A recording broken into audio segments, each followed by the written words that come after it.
Hello बच्चों, कैसे हो आप सब लोग। तो आज हम लोग कंप्लीट चैप्टर में एक चैप्टर और करने वाले हैं और उस चैप्टर का नाम है स्टेट्स ऑफ मैटर। सर, जिससे एक क्वेश्चन और ये चैप्टर कम से कम एक, और अगर इसका एप्लीकेशन देखोगे या इसके साथ रिलेशंस देखोगे तो कम से कम 2 या 3 क्वेश्चंस लेके आता है। बिकॉज मोल कॉन्सेप्ट का भी क्वेश्चन इसी में आ सकता है, because number of moles PV is equals to NRT यहां से भी लिया जा सकता है। स्टेट्स ऑफ मैटर चैप्टर अपने लिए काफी इंपॉर्टेंट है, और इंपॉर्टेंट सर इसलिए भी है क्योंकि स्टेट्स ऑफ मैटर के बाद ही आप थर्मोडायनेमिक्स अच्छे से पढ़ पाओगे और अदर मतलब फिजिकल के अच्छे अच्छे चैप्टर्स तभी कर पाओगे। हमने मेरे साथ आपने ये सफर शुरू किया था तो हमने माइंड मैप में देखा था, पहले सॉल्यूशन देख लिया, केमिकल काइनेटिक्स देख लिया, और अब बारी है स्टेट्स ऑफ मैटर की। अगर आप में से कोई उधर के चैप्टर्स नहीं कर रखा है तो कोई बात नहीं बेटा, आप टाइम मिले आप उसको रिवाइज करते रहो।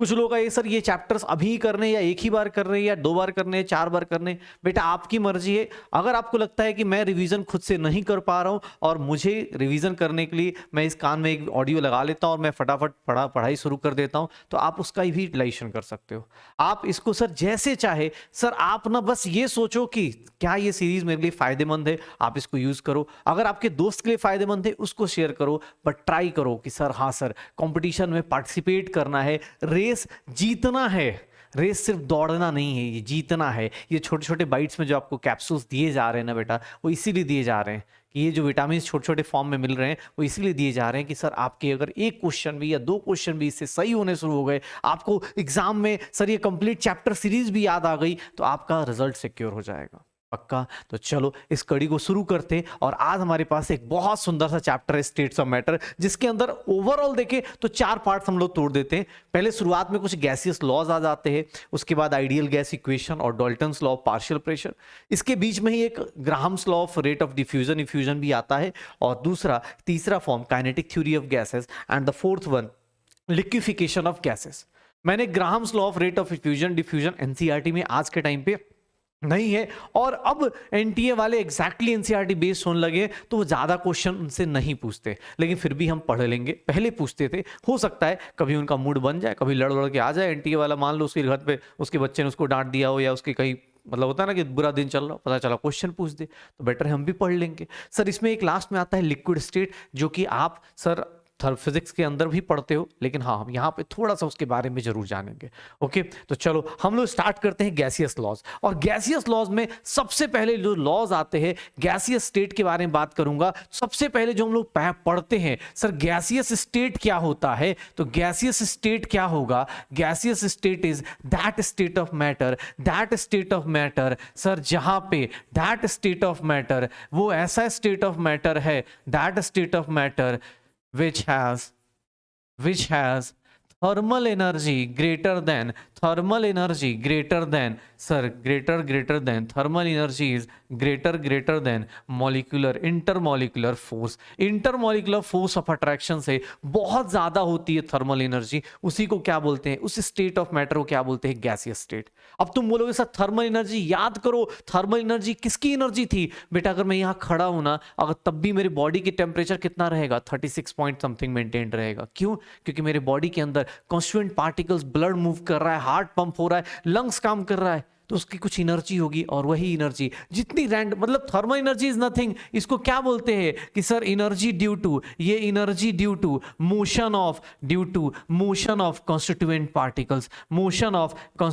पार्टिकल्स, सर जिसकी थर्मल एनर्जी ज्यादा उसके पार्टिकल्स का मूवमेंट क्या होगा, ज्यादा। तो गैसियस स्टेट ऐसे डिफाइन होता है।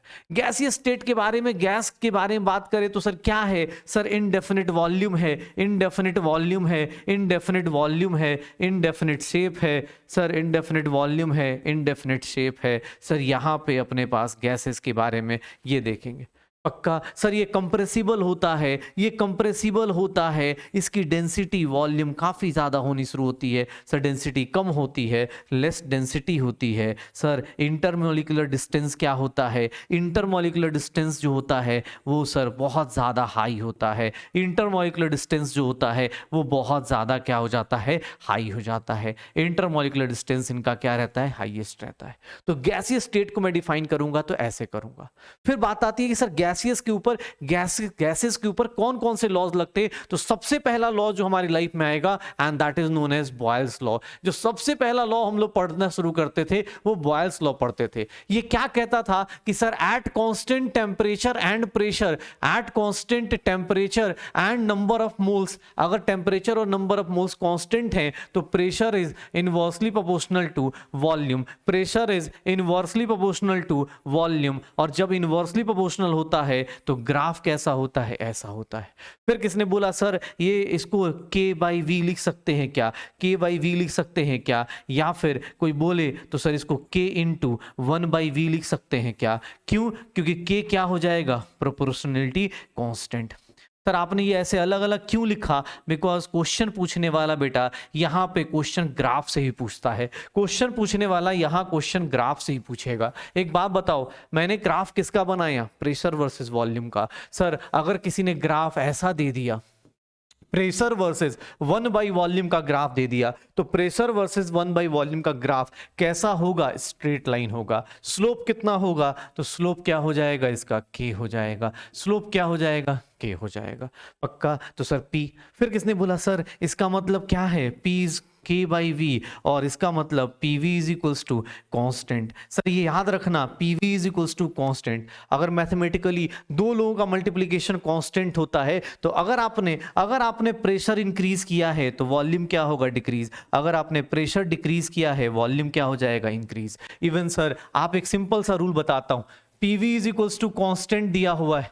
अगर किसने बोला इनिशियली, देख लो अपने पास इनिशियल फाइनल, इनिशियल फाइनल देख लो अपने पास, आप सिंपल सा क्वेश्चन अटेम्प्ट कर सकते हो। एग्जाम हॉल में ज्यादा मेहनत नहीं करनी, सीधा सीधा क्वेश्चन आ रहा होगा, सीधा सीधा क्वेश्चन अटेम्प्ट कर लोगे। ये देखो किसने बोला सर प्रेशर को डबल कर देता हूं, भैया प्रेशर को आपने किससे मल्टीप्लाई किया, 2 से, तो पता है वॉल्यूम क्या हो जाएगा, वॉल्यूम डिवाइडेड बाई क्या हो जाएगा, 2 हो जाएगा। अगर आपने सर वॉल्यूम को 5 टाइम्स कर दिया तो प्रेशर 5 टाइम्स क्या हो जाएगा, कम हो जाएगा, डिवाइडेड बाई क्या हो जाएगा, 5 हो जाएगा। अगर सर प्रेशर को, सर ये देख लो अपने पास मल्टीप्लिकेशन, एक दूसरे के मल्टीप्लिकेशन को क्या करना है, कांस्टेंट। पीवी अगर कांस्टेंट है तो अगर आपने किसी के अंदर चेंजेस किए, प्रेशर को, अगर मान लो यहाँ 10p है, 10p से मैं 2p पे लेके आता हूं, इसको मैंने डिवाइडेड बाई 5 कर दिया, तो सर वॉल्यूम को मैं क्या करूंगा, मल्टीप्लाइड बाई 5 कर दूंगा, ये क्या आ जाएगा, 5v आ जाएगा। पक्का? तो सर ऐसे ऐसे छोटे छोटे क्वेश्चंस देख लो, आप देख लो कैसे कर सकते हो। सर किसने बोला पीवी कांस्टेंट है, तो पीवी कांस्टेंट है तो सर पीवी का graph with respect to volume या फिर pressure, with respect to volume या फिर प्रेशर क्या बनेगा, तो याद रखना पीवी का ग्राफ क्या बनता है, स्ट्रेट लाइन। क्यों सर? क्योंकि सर सीधी सी बात है, पीवी का ग्राफ कैसा बनेगा, कांस्टेंट टेम्परेचर या वॉल्यूम चेंज करोगे या प्रेशर चेंज करोगे वो खुद को क्या करता है, एडजस्ट। पीवी का ग्राफ क्या बनेगा, स्ट्रेट लाइन। पक्का? किसने बोला कि सर एक काम कर लेते, मुझे पता चल गया कि sir PV is equals to constant है, PV is equals to constant है। सर अगर मैं इसको डिफरेंशिएट कर दूं तो ये क्या आ जाएगा, V D P is equals to 0। Sir यहाँ से dp by D at constant temperature निकालेंगे, दैट इज -p/v। इसी को सही से लिखना चाहूं तो सर प्रेशर को क्या लिख सकता हूं, K/V लिख सकता हूं। प्रेशर को क्या लिख सकता हूं, ये लिख सकता हूं K/V²। किसने बोला सर इसी को, अगर प्रेशर को, वॉल्यूम को क्या लिख सकता हूं, K/P लिख सकता हूं क्या, तो सर इसको भी क्या लिख सकते हैं, -P²/K। तो ऐसे छोटे छोटे क्वेश्चंस देख लो। किसने बोला sir PV is equals to constant है, तो सर एक काम करते हैं, log P प्लस ये क्या हो गया, log P plus log V is equals to K ले लेते, इज इक्वल्स टू क्या ले लेते हैं, लॉग के। अलग अलग एक्सप्रेशन लिख रहा हूं मैं, और कुछ नहीं। सर यहां से log P is nothing, log K minus log V ले सकते हैं।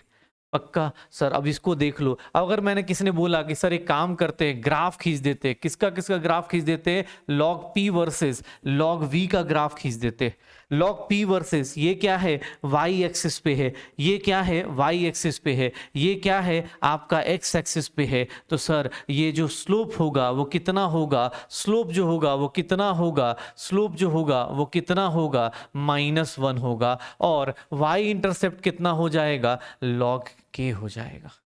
देख लो ग्राफ देखो, इस चैप्टर के ग्राफ बहुत ज्यादा इंपॉर्टेंट है, इस चैप्टर में ग्राफ बहुत ज्यादा इंपॉर्टेंट है। और ये सारे ग्राफ जो होते हैं, ये सारे ग्राफ जो होते हैं, ग्राफ एट कांस्टेंट टेम्परेचर हैं। ये सारे graph at constant temperature draw हो रहे हैं। तो ये सारे ग्राफ अगर कांस्टेंट टेम्परेचर पे ड्रॉ हो रहे हैं तो इसको हम लोग क्या बोलेंगे, आइसोथर्म बोलेंगे। ये सारे ग्राफ कांस्टेंट टेम्परेचर पे हैं तो इनको हम क्या बोल देंगे, आइसोथर्म बोल देते हैं, आइसोथर्मल ग्राफ बोल देते हैं। पक्का? तो सर बॉयल्स लॉ में ये हो रहा होगा। बॉयल्स लॉ में एक ही गैस है तो पीवी अगर कांस्टेंट है तो उसके केस में हम लोग एक बात और बोलते हैं कि उस गैस को अगर इधर उधर चेंज करेंगे, अगर उसके स्टेट को चेंज करेंगे तो P1 V1 is equals to P2 V2 आ जाएगा, P1 V1 is equals to P2 V2 आ जाएगा। पक्का? सर उसके बाद किसने बोला नहीं सर पीवी इज, सबसे बड़ा लॉ यही है, सबसे बड़ा लॉ ये है, बॉयल्स लॉ है। फिर उसके बाद बाकी सब चीजें आसान हो जाती हैं। ये देखो प्रेशर है, सर किसने बोला PV is equals to constant, volume, pressure into volume क्या है, कांस्टेंट है। सर डेंसिटी क्या होती है, मास अपॉन वॉल्यूम, तो what is volume, mass upon density. तो सर किसने बोला सर वॉल्यूम के बदले मास अपॉन डेंसिटी को रख दूं, सर किसने बोला ये देखो ना सर K/m, और ये क्या हो जाएगा एक न्यू कांस्टेंट, ये क्या हो जाएगा एक न्यू कांस्टेंट, इसका नाम क्या रख दें, K डैश रख दें। तो sir P/d is nothing K dash, या P is equals to K dash into D। Sir pressure is directly proportional to density of gas, pressure is directly proportional to density of gas. तो Boyle's law का एक और तरीका हो जाएगा, pressure is directly proportional to density of gas. Sir ये चीजें ध्यान रखना। इवन पीवी का ग्राफ आता है, अगर प्रेशर वर्सेस वॉल्यूम का ग्राफ आता है तो आपको कुछ नहीं सर, जैसे जैसे टेम्परेचर इंक्रीज होगा, सर यहाँ सीधी सी बात है, यहाँ सीधी सी बात है, जैसे जैसे टेम्परेचर इंक्रीज होगा, ये अगर T3 है, ये T2 है, ये T1 है, सर T3 की value greater than T2, T2 की value greater than T1, graph ऊपर की तरफ मूव करेगा। सर अगर आपको बोला जाए कि एक काम करो, पीवी की वैल्यू वॉल्यूम या प्रेशर किसी का, सर ये ग्राफ T1 टेम्परेचर पे है, ये ग्राफ T2 टेम्परेचर पे है, ये ग्राफ T3 टेम्परेचर पे है, जैसे जैसे ऊपर जाएंगे टेम्परेचर क्या होता जाता है, इंक्रीज होता जाता है, जैसे जैसे ऊपर जाएंगे टेम्परेचर क्या होता जाता है, इंक्रीज होता जाता है। तो बस सर ये कुछ अपने पास बॉयल्स लॉ, यही बॉयल्स लॉ है। फिर आते हैं चार्ल्स लॉ के ऊपर, फिर आते हैं चार्ल्स लॉ के ऊपर। चार्ल्स लॉ, बॉयल्स लॉ सबसे बड़ा लॉ है, चार्ल्स लॉ बहुत सिंपल सा है। चार्ल्स लॉ में क्या बोला जाता है कि sir at constant pressure, at constant pressure and number of moles, pressure and constant pressure and number of moles पे volume is directly proportional to क्या होगा, टेम्परेचर।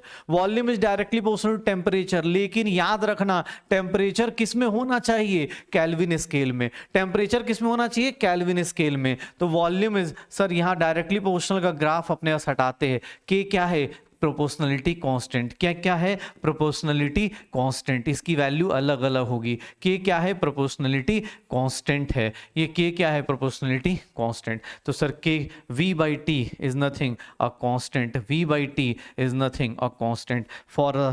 फॉर गैसेस हम लोग ये लिख सकते हैं, for gases V1/T1 is nothing V2/T2। Sir V/T constant है, V/T कांस्टेंट है। अब देखो यहाँ ग्राफ, अब बहुत ध्यान से सुनना भाई ग्राफ को। सर अगर वॉल्यूम वर्सेस टेम्परेचर का ग्राफ बनाते हो, वॉल्यूम वर्सेस टेम्परेचर का ग्राफ बनाते हो, और अगर टेम्परेचर केल्विन में है तो सर याद रखना, सर यहाँ पे volume is directly proportional to temperature, temperature 0 kelvin put करोगे, वॉल्यूम क्या हो जाएगा, 0, और वो इम्पॉसिबल है। तो इसीलिए इसका ग्राफ जब भी ये स्टार्ट होता है थोड़ा ऊपर से स्टार्ट करते हैं। इसका ग्राफ डायरेक्टली प्रोपोर्शनल है बट 0 केल्विन पहुंचना बहुत मुश्किल होता है, it is impossible to reach, क्योंकि उससे पहले गैस खत्म हो चुकी होगी, गैस लिक्विड में कन्वर्ट हो चुकी, इम्पॉसिबल टेम्परेचर है गैस के लिए। Sir 0 kelvin is impossible temperature. Kelvin scale में अगर आप करते हो तो ये ग्राफ बनेगा। किसने बोला, सर आपने लास्ट वाले लॉ में ये बताया था, वॉल्यूम बाय टेम्परेचर क्या है, कांस्टेंट। तो तुम वॉल्यूम चेंज कर दो चाहे टेम्परेचर चेंज कर दो, ये ग्राफ कैसा बनेगा, कांस्टेंट ग्राफ बनेगा। इसका ग्राफ कैसा बनेगा, कांस्टेंट ग्राफ बनेगा। V/T का ग्राफ कैसा बनेगा, constant. V is equals to KT। तो सर यहाँ पे क्या हो जाएगा, अगर मैं लिखूं तो इसको dV is equals to K into dt लिख दूं, और dV/dt at constant pressure is nothing K, और K को क्या लिखते हैं हम लोग, V/T। टी, तो ये भी लिख सकते हैं। इवन मैं चाहूँ तो इसको ऐसे भी लिख सकता हूँ v is equals to K T, और अगर मैं चाहूँ तो log v is equals to log k plus log t ले सकता हूँ। और अगर log का ग्राफ किसने बोल दिया कि sir log v versus log t का ग्राफ बनाइए, तो log v versus log t का ग्राफ कैसा होगा सर, ये देख लो। log v versus log t का ग्राफ कैसा होगा ये देख लो अपने पास। स्लोप कितना हो जाएगा +1, स्लोप कितना हो जाएगा +1, क्यों? क्योंकि सर ये स्लोप हो गया और ये क्या हो जाएगा log k हो जाएगा, ये क्या हो जाएगा log k हो जाएगा। तो v is equals to K T, और ये मेरे पास चीजें बन जाएंगे पक्का। फिर किसने बोला सर एक बात बताओ, अगर टेम्परेचर, देखना ध्यान से, अगर टेम्परेचर, तो टेम्परेचर अगर डिग्री सेल्सियस में है, अगर टेम्परेचर यहाँ डिग्री सेल्सियस में है, टेम्परेचर अगर डिग्री सेल्सियस में है, तो याद रखना सर ग्राफ जो होगा ना वो डायरेक्टली प्रोपोर्शनल टू नहीं आएगा। ये देखो अपने पास टेम्परेचर केल्विन में है तो डायरेक्टली प्रोपोर्शनल है, लेकिन अगर डिग्री सेल्सियस में है तो सर ग्राफ ना ऊपर की तरफ टच करेगा। यहाँ पे देखोगे तो ये जो होता है सर, इसको हम लोग बोल देते हैं ये 0 डिग्री सेल्सियस है, और इस ग्राफ को अगर पीछे की तरफ लेके आओगे तो ये ग्राफ पता है कहाँ कट करता है, -273 डिग्री सेल्सियस में पक्का। सर वॉल्यूम अगर टेम्परेचर डिग्री सेल्सियस में लिखा है तो volume at T degree Celsius, volume at T degree Celsius is nothing V0 1 plus या V0 प्लस, ये हो जाता है V0 बाई 273 इंटू टेम्परेचर किस में, डिग्री सेल्सियस में। ये वॉल्यूम फॉर्मूला आ जाता है। सर इसका स्लोप पूछोगे, स्लोप कितना हो जाएगा, slope is nothing V0 upon 273 where V0 is volume at 0 degree Celsius. तो सर ये रिलेशन बस याद रखिएगा कि आपको ग्राफ याद रखिएगा, रिलेशन भी नहीं कोई पूछ रहा आपसे, बस आप ग्राफ याद रखिएगा कि सर वॉल्यूम और टेम्परेचर का ग्राफ अगर डिग्री सेल्सियस में है तो सर वो कहां से पास नहीं करेगा, ओरिजिन से पास नहीं करेगा, लेकिन अगर केल्विन में है तो कहां से पास करेगा, ओरिजिन से पास करेगा। वॉल्यूम बाई टेम्परेचर का ग्राफ, ये सारे ग्राफ जो होते हैं, ये सारे ग्राफ किस पे ड्रॉ कर रहे हैं, graph at constant volume draw हो रहा है। ये सारे ग्राफ हम लोग किस पे ड्रॉ कर रहे हैं, ग्राफ एट कांस्टेंट वॉल्यूम कर रहे, और ग्राफ एट कांस्टेंट वॉल्यूम है, सॉरी कांस्टेंट प्रेशर है, graph at constant pressure draw कर रहे, तो इसीलिए इसका नाम क्या रख देते हैं हम लोग, आइसोबार्स। इसका नाम क्या रख देते हैं हम लोग, आइसोबार्स। ठीक है, पहले वाला कांस्टेंट टेम्परेचर पे था तो आइसोथर्म, इसका नाम क्या रख दिया, आइसोबार्स। वॉल्यूम बढ़ाएंगे टेम्परेचर बढ़ेगा, वॉल्यूम बढ़ाएंगे टेम्परेचर बढ़ता चला जाएगा। ठीक है, वॉल्यूम डबल करोगे टेम्परेचर भी डबल हो जाएगा, वॉल्यूम हाफ करोगे टेम्परेचर भी हाफ हो जाएगा। क्यों? क्योंकि सर ये डायरेक्टली प्रोपोर्शनल होते हैं पक्का। सर ऐसे ऐसे चीजें हैं, उठाए करते रहिए। फिर किसने बोला सर, ये तो हो गया चार्ल्स लॉ में अपने पास। चार्ल्स लॉ के एक दो वही कि सर आपके पास वॉल्यूम ब्लास्ट कब होगा या कोई चीजें होंगी तो उसके क्वेश्चंस पूछे जाएंगे। चार्ल्स लॉ के जस्ट जुड़वा भाई कौन आता है, तो चार्ल्स लॉ के जस्ट बगल में कौन आता है, तो that is known as Gay-Lussac's law. इसी को एमंटन्स लॉ भी बोल देते, गे-लुसाक्स लॉ। गे-लुसाक्स लॉ क्या कहता है, गे-लुसाक्स लॉ क्या कहता है, गे-लुसाक्स लॉ क्या कहता है कि sir at constant temperature, constant volume and number of moles, constant volume and number of moles, sir pressure is directly proportional to temperature in क्या हो जाएगा, केल्विन स्केल। तो sir P is equals to KT, exactly वही same चीज जो Charles में पढ़ा है, बस वहां वॉल्यूम था यहाँ प्रेशर हो गया, सब कुछ सेम रहेगा। P by T is nothing, a constant, P by T is nothing, a constant, क्या हो जाएगा K, P by T is nothing, a constant for gases, P1 by T1 is equals to P2 by T2। ये पूरा देख लो अपने पास, P1 by T1 is equals to P2 by T2। Sir यहाँ पे अपने पास अगर मैं बात करूँ, देखो हम लोगों ने अभी जस्ट जो किया एग्जैक्टली ऐसा ही है, कुछ भी अलग नहीं है। शायद यहाँ प्रेशर था, यहाँ वॉल्यूम है, वहां पे है प्रेशर है।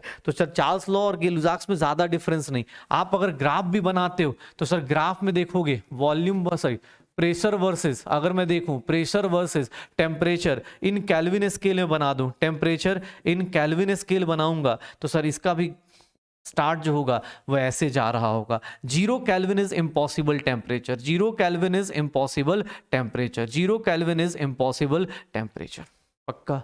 सर देख लो, किसने बोला सर P by T का ग्राफ बना दो, कोई दिक्कत नहीं। P by T is a constant quantity, चाहे तुम प्रेशर चेंज करो चाहे टेम्परेचर चेंज करो, ये क्या रहेगा, कांस्टेंट रहेगा, ये क्या रहेगा, कांस्टेंट रहेगा। फिर किसने बोला सर जैसे वहां किया था वही सेम चीज यहां कर देते, sir dP is equals to K into dt लगा सकता हूँ, डिफ्रेंशिएट करूंगा तो dP upon dt at constant volume and number of moles क्या हो जाएगा, के की वैल्यू क्या है, पी बाई टी है, तो बस उठा दो अपने पास। फिर किसने बोला sir P is equals to K T है, सर अगर मैं लॉग लगाऊंगा तो log P is nothing log K plus log T आ जाएगा। और अगेन अगर मैं ग्राफ बनाता हूँ, लॉग P का लॉग T के साथ, देख बेटा फॉर्मूला फास्ट रिवाइज कर, तो यहाँ पे क्या होगा, इसका स्लोप कितना हो जाएगा +1, इसका स्लोप कितना हो जाएगा +1, और ये कितना हो जाएगा log के। तो ये छोटी छोटी चीजें हम लोग कर रहे हैं। फिर किसने बोला सर वहां पे आपने एक लिखा था, वहां पे देखो अपने पास, अगर मैं pressure at temperature T degree Celsius बोलूं, अगर मैं ये बोलता हूं pressure at temperature T degree Celsius, pressure at temperature T degree Celsius, तो वो क्या हो जाएगा अपने पास, अगर PT लेता हूं और प्रेशर एट 0 डिग्री सेल्सियस, अगर एट टेम्परेचर 0 डिग्री सेल्सियस लेता हूं, अगर मैं टेम्परेचर 0 डिग्री सेल्सियस पे ले लेता हूं, तो सर ये देख लो अपने पास P 0 हो जाएगा, पक्का। अब किसने बोला कि सर PT और इसके बीच का रिलेशन बता दो, तो कुछ नहीं, P0 अपॉन 273 इंटू क्या आ जाएगा T। सर इसका ग्राफ बनाएंगे, इसका ग्राफ जस्ट अभी जैसा वॉल्यूम का बनाया था वैसे ही प्रेशर और टेम्परेचर का बनेगा। अगर वो डिग्री सेल्सियस में है तो ये 0 डिग्री सेल्सियस है, ये 0 डिग्री सेल्सियस है, और सर ये ग्राफ ऐसे स्टार्ट होगा, स्लोप कितना होगा, तो slope is again P0 upon 273। Sir आप देख लो अपने पास, ये y एक्स एक्सिस है, ये y एक्सिस है, और इसी को पीछे की तरफ लेके आओगे तो ये क्या हो जाएगा -273 डिग्री सेल्सियस, या फिर 0 केल्विन इसी को बोल देते। तो सर ये सारी चीजें हमने सर जो चार्ल्स में पढ़ा वही गेलुज़ाक्स में पढ़ा। फिर देखोगे फास्ट तो हम लोगों के पास कौन सा लॉ आता है, एवोगाड्रोस लॉ। एवोगाड्रोस लॉ क्या कहता है, एवोगाड्रोस लॉ को मैं इनडायरेक्ट में बोलूं तो eight constant temperature and pressure, at constant temperature and pressure, sir equal volume, अगर वॉल्यूम ऑफ गैसेस इक्वल है, इक्वल वॉल्यूम ऑफ गैसेस, इसका मीनिंग देखो क्या क्या हो सकता है, equal volume of gases, that means उनके मोल्स क्या होंगे, इक्वल होंगे, equal moles of gases. Avogadro's law ये बोलता है अगर इक्वल वॉल्यूम है तो उनका मोल्स क्या होगा, इक्वल, और इक्वल मोल्स होगा तो इसका मतलब क्या हो जाएगा, equal number of molecules. Sir equal number of molecules, sir ध्यान से सुन लेना, अपने पास क्या होने वाला है, equal volume is equals to equal moles मतलब इक्वल नंबर ऑफ मॉलिक्यूल्स। अगर कांस्टेंट टेम्परेचर एंड प्रेशर है तो सर ये ऐसा हो रहा होगा। सर यहीं पे एक चीज और आती है कि मोलर वॉल्यूम ऑफ गैस, कोई भी गैस है, molar volume of gas, molar volume of gas, ये देख ले भाई, मोलर वॉल्यूम ऑफ गैस अलग अलग जगह पे, मोलर वॉल्यूम ऑफ गैस में देख लो, अगर मैं ऐसा लिख देता हूं 273 केल्विन एंड 1 बार प्रेशर, अगर 1 बार प्रेशर लेता हूं तो सर यहाँ पे मोलर वॉल्यूम पता है किसके इक्वल होता है, एक मोल का वॉल्यूम किसके इक्वल होता है, 22.7 लीटर्स। आज के टाइम पे IUPAC इसी को STP बोलता है, लेकिन एनसीईआरटी में एक लाइन भी दी हुई है कि सर इसको ना आज के टाइम पे अगर मैं 1 ATM लेके भी कैलकुलेशन करूंगा, अगर 1 ATM लेके भी कैलकुलेशन करूंगा तो मोलर वॉल्यूम का कैलकुलेशन सही होगा, और इसीलिए अब लेकिन हाँ धीरे धीरे हम लोग इस पे स्विच कर जाएंगे, पक्का। सर किसने बोला कि सर एक at 298 kelvin and 1 bar pressure अगर ऐसा लेता हूं तो यहाँ पे मोलर वॉल्यूम सर किस पे चेंज हो जाएगा, इसकी वैल्यू आ जाती है 24.7 लीटर्स। अगर आपको कैलकुलेशन करना है आप इस पे भी करोगे सही रहेगा, आप इसमें कंफ्यूज मत होना कि अरे सर मैं तो 22.4 ले रहा था STP, तो आप उसको बोलते हो। बेटा एग्जाम हॉल में डिपेंड करता है, अगर कैलकुलेशन में ये दिया है इसको भी यूज कर सकते हैं, ये दिया है इसको भी यूज कर सकते हैं। इसको बोलते आज के टाइम पे standard ambient temperature and pressure. आप देखोगे एनसीईआरटी में बहुत छोटा सा लिखा हुआ है, ठीक है ना, तो ये ध्यान रखना। एवोगाड्रोस लॉ क्या है कि सर अगर टेम्परेचर प्रेशर कांस्टेंट है तो इक्वल वॉल्यूम का इक्वल मोल्स होगा, इक्वल नंबर ऑफ मॉलिक्यूल्स होगा। यहां देख लो इक्वल टेम्परेचर प्रेशर जैसे ही चेंज कर रहे हो मोलर वॉल्यूम क्या हो रहा है, चेंज हो रहा है। टेम्परेचर प्रेशर जैसे ही चेंज कर रहे हो मोलर वॉल्यूम क्या हो रहा है, चेंज हो रहा है, पक्का। तो ये चारों लॉज मिले, और इन चारों लॉज के बाद सर इन चारों लॉज को मिलके हम लोग क्या बनाते हैं, इन चारों लॉज को मिला के हम लोग क्या बनाते हैं, आइडियल गैस इक्वेशन। कैसे सर, बॉयल्स लॉ क्या है, बॉयल्स लॉ क्या बोलता है सर, बॉयल्स लॉ बोलता है कि volume pressure is, Boyle's law क्या बोलता है, pressure is inversely proportional to volume. Sir Charles law क्या बोलता है, ये चार्ल्स लॉ। अब ये इतने सारे लॉज आ गए सर, अब कंफ्यूजन पे कंफ्यूजन होगा, तो बेटर है कि सर इसको एक काम करते हैं। सर गेलुज़ाक्स लॉ क्या बोलता है, गेल-लुसाक्स क्या बोलता है, गेल-लुसाक्स लॉ के बारे में बात करेंगे तो Gay-Lussac's law, pressure is directly proportional to temperature, pressure is directly proportional to temperature. And the last one Avogadro's law, Avogadro's law क्या बोलता है, एवोगाड्रोस लॉ अगर मैं बात करूं तो एवोगाड्रोस लॉ क्या बोलता है, volume is directly proportional to number of moles. इन चारों को मिला दो, कंबाइंड अगर बोले तो PV is equals to NRT, PV is equals to NRT, where where where where R is universal gas constant, universal gas constant. और इसकी वैल्यू पे बहुत लोगों को बहुत सारा डाउट होता है, ये ध्यान रखना। आर की वैल्यू जो होती है 8.314 जूल्स पर मोल पर केल्विन, पता है कब लेते हैं बेटा, ध्यान से सुन ले क्योंकि ये छोटी छोटी चीजें ना बहुत गलती होंगी एग्जाम हॉल में। सर ये तब लेते हैं जब प्रेशर किस में हो, पास्कल्स में हो, प्रेशर किस में हो, पास्कल्स में हो, चाहे न्यूटन पर मीटर स्क्वायर हो, और सर वॉल्यूम किस में हो, मीटर क्यूब में हो। याद रखना ये चीज, सब मतलब सब कुछ एसआई यूनिट में हो, मतलब सब कुछ एसआई यूनिट में हो तब लेना है, नहीं तो आर की वैल्यू सर आप चाहो तो सर अपने को चाहें तो हम लोग क्या ले लेते हैं 0.0821 लीटर एटीएम पर मोल पर केल्विन। और ये तब लेते हैं, ये तब लेते हैं हम लोग, ये तब लेते हैं जब हम लोगों के पास प्रेशर किस में होता है एटीएम में, वॉल्यूम किस में होता है लीटर्स में, पक्का। और आर की वैल्यू चाहो तो 2 कैलोरी पर मोल पर केल्विन भी ले सकते हो। सर ये कब लोगे, जब प्रेशर किस में होगा, प्रेशर किस में हो रहा होगा, जब सर ये प्रेशर सीजीएस यूनिट फॉलो कर रहा होगा, ये सीजीएस यूनिट में हो रहा होगा, प्रेशर किस में होगा डाइन पर सेंटीमीटर स्क्वायर होगा, और वॉल्यूम किस में होगा सेंटीमीटर क्यूब में होगा। तो वो सब चीजें ले सकते हो। आर की 3 वैल्यूज हैं, यहां लीटर बार भी आप लेते हो तो उसी के आसपास वैल्यूज पड़ती हैं। आपको एक शॉर्टकट बता देता हूं, आर की ये वाली जो वैल्यू होती है कैलकुलेशन के लिए आप 25/3 ले सकते हो, ये वाली वैल्यू को आप क्या ले सकते हो 1/12, क्योंकि उससे कैलकुलेशन फास्ट हो जाएगा। आप प्रीवियस ईयर क्वेश्चन में अप्लाई करके देखना, आप 0.0821 लोगे ना तो आपको क्वेश्चन करने में टाइम ज्यादा लगेगा, तो आप क्या करते हो सर इसको ना थोड़ा शॉर्ट कर लेते हो, पक्का। तो सर आइडियल गैस इक्वेशन ऐसी हो रही होगी, आइडियल गैस इक्वेशन ये होती है। अब इसको पकड़ के हम बहुत सारे क्वेश्चंस लगा सकते हैं, क्योंकि इसको पकड़ के देख लो, मुझे ना क्वेश्चंस जैसे ये मैंने आपको बोला कि सर प्रेशर वर्सेस वॉल्यूम का ग्राफ है, प्रेशर वर्सेस वॉल्यूम का ग्राफ है। मैंने आपको अभी शुरुआत में बोला कि ये ना आपको क्या करते हैं, टेम्परेचर बढ़ता है। मैं आपको बोल दूं कि यार ये T1 है, ये T2 है, ये T3 है। आपको कैसे पता चलेगा कि T1 बड़ा है या T2 बड़ा है या T3 बड़ा है? या तो आप रट लो और नहीं तो थोड़ा लॉजिक लगा लो। क्यों? क्योंकि तुम्हारे पास क्या पड़ा है, आइडियल गैस इक्वेशन। तो तुम एक सिंपल सी चीज लगाओ, ग्राफ ऐसा दिख जाए ना तो फटाफट क्या करो, एक वर्टिकल लाइन खींच दो, एक वर्टिकल लाइन खींच दो। सर इसके रेस्पेक्ट में, इसके रेस्पेक्ट में देखो मैंने क्या किया, वर्टिकल लाइन खींच दिया, मतलब वॉल्यूम क्या हो गया मेरा constant, volume number of moles क्या है कांस्टेंट, आर क्या है constant. Sir pressure is directly proportional T आ जाएगा क्या? सर देख लो, अगर मैं सीधा सीधा लिखना चाहूं pressure is directly proportional to T आ जाएगा क्या? Pressure is directly proportional to T आ जाएगा क्या? PV is equals to NRT. देख ले भाई, प्रेशर इज डायरेक्टली, जिसका प्रेशर ज्यादा उसका टेम्परेचर क्या होगा ज्यादा। तो सर या तो आप रट लीजिए इस चीज को, या तो आप रट लीजिए इस चीज को, या फिर लॉजिक लगा के कर लीजिए कि सर कुछ नहीं, आपने वॉल्यूम को वर्टिकल, वॉल्यूम कांस्टेंट किया, volume constant, n constant, R constant, pressure is directly proportional T, मतलब जिसका टेम्परेचर ज्यादा होगा उसी का प्रेशर क्या होगा ज्यादा। किसने बोला सर इसका दूसरा एप्लीकेशन बताओ? ये रहा भाई, वॉल्यूम वर्सेस टेम्परेचर का ग्राफ केल्विन में। सर आपको ये ग्राफ दे दिए गए, ये P1 प्रेशर है, ये P2 है, ये P3 है। कोई बोलेगा कि सर अलग अलग प्रेशर पे दिया गया ग्राफ है, अब बताओ P1 ज्यादा, P2 ज्यादा या P3 ज्यादा, कौन सा होगा? तो आप क्या करने वाले हो, आप क्या करने वाले हो, एक वर्टिकल लाइन खींच दोगे। यहां पे टेम्परेचर क्या हो गया कांस्टेंट, आर क्या है कांस्टेंट, नंबर ऑफ मोल्स क्या है कांस्टेंट, तो PV is equals to constant, तो pressure is inversely proportional to volume. Sir जिसका वॉल्यूम ज्यादा होगा इसका वॉल्यूम क्या होगा, ध्यान से देखो, इसका वॉल्यूम क्या होगा, सर इसका वॉल्यूम ये होगा, इसका वॉल्यूम क्या होगा, ये होगा, इसका वॉल्यूम क्या होगा, ये होगा। जिसका वॉल्यूम ज्यादा होगा उसका प्रेशर क्या होगा, कम। तो इसका मतलब P1 is less than P2 is less than P3।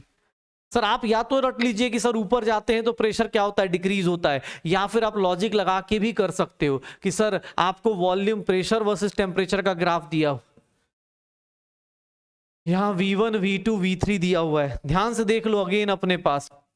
मुझे किसने बोला सर एक काम कीजिए, वॉल्यूम का रेस्पेक्ट में बताइए, कुछ नहीं, एक वर्टिकल लाइन खींच लो, इसके रेस्पेक्ट में प्रेशर क्या होगा, इसके रेस्पेक्ट में प्रेशर और इसके रेस्पेक्ट में प्रेशर, ये देख लो। सर इन तीनों के रेस्पेक्ट में प्रेशर देखो, सर जिसका प्रेशर ज्यादा है उसका वॉल्यूम क्या होगा, कम होगा, तो V1 is less than V2 is less than क्या हो जाएगा V3, V1 is less than V2 is less than V3, पक्का। जिसका प्रेशर ज्यादा है उसका वॉल्यूम क्या हो जाएगा, कम। तो सर ऐसे ऐसे ग्राफ भी आप अटेम्प्ट कर सकते हो, ऐसे ऐसे ग्राफ भी आप क्या कर सकते हो, अटेम्प्ट कर सकते हो। तो बस चीजें अटेम्प्ट कर लो। किसने बोला नहीं सर और कुछ कर सकते, यस सर आपकी मर्जी है।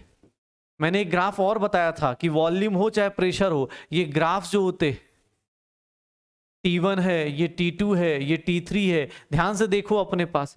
सर आपको वॉल्यूम या प्रेशर चेंज करना है, पीवी की वैल्यू कांस्टेंट आ रही है, तो temperature PV is equals to what, NRT.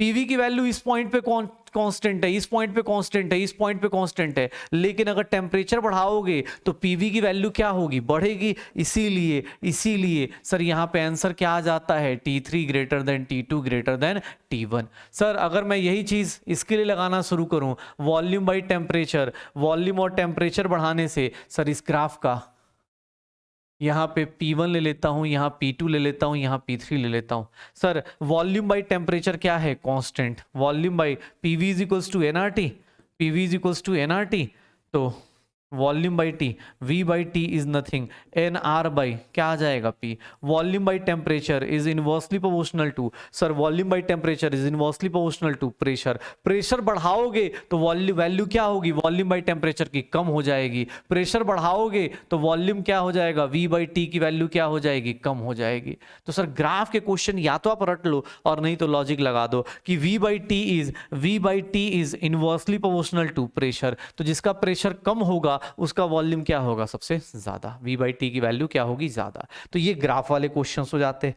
फिर मेरे पास आइडियल गैस इक्वेशन में अब देखो PV is equals to nRT आता है, PV is equals to NRT, तो PV को मैं लिख सकता हूं या फिर इसको अलग अलग तरीके से N बाई वी RT लिख सकता हूं। Number of moles upon volume, pressure को ही क्या लिख सकता हूं, CRT भी लिख सकता हूं। कॉन्सेंट्रेशन या मोलारिटी भी लिख सकता हूं, pressure is nothing concentration of gas into R into T। फिर किसने बोला sir PV is equals to nRT लिख सकते हो, तो sir PV is equals to sir given mass upon molar mass into R into T। Sir ये क्या हो जाएगा, sir PM is equals to given mass upon molar volume divide by this. Mass upon volume को क्या बोलते हैं, density बोलते हैं। मास अपॉन वॉल्यूम को क्या बोलते हैं, डेंसिटी बोलते हैं। तो सर ये हो गया। किसने बोला सर डेंसिटी ऑफ गैस बताइए, तो डेंसिटी ऑफ गैस क्या आ जाएगा, PM अपॉन RT। और ध्यान से सुन लो, मोलर मास चेंज होगा नहीं गैस का, R चेंज होगा नहीं, तो density sir directly proportional to क्या है, प्रेशर के, और इनवर्सली प्रोपोर्शनल टू क्या होती है, टेम्परेचर के। प्रेशर बढ़ाते हो गैस की, डेंसिटी क्या होती है, इंक्रीज करती है, और टेम्परेचर कम करोगे डेंसिटी क्या हो जाएगा, इंक्रीज। तो कोई पूछेगा गैस का maximum vapour density, maximum density कब आता है, जब प्रेशर हाई हो और टेम्परेचर क्या हो, लो हो।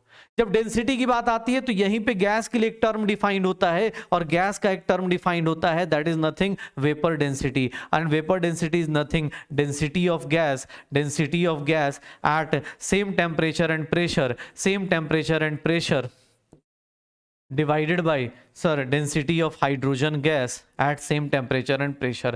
Hydrogen gas at same temperature and pressure। देख लो अपने पास टेम्परेचर एंड प्रेशर सेम है, टेम्परेचर प्रेशर सेम है, R सेम है, तो density, vapour density is nothing molar mass of gas divided by molar mass of hydrogen. और यहीं से मेरे पास फॉर्मूला निकल के आता है, vapour density is nothing molar mass by 2।